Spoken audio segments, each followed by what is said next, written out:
Hey guys, this is a Denix non-firing replica of a Napoleonic style Flintlock pistol. This one is model 1801, and it's typical of the kind of flintlock that Lewis and Clark carried as they left on their expedition.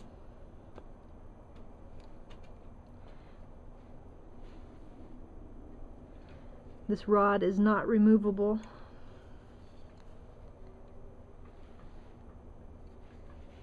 Wood and simulated brass.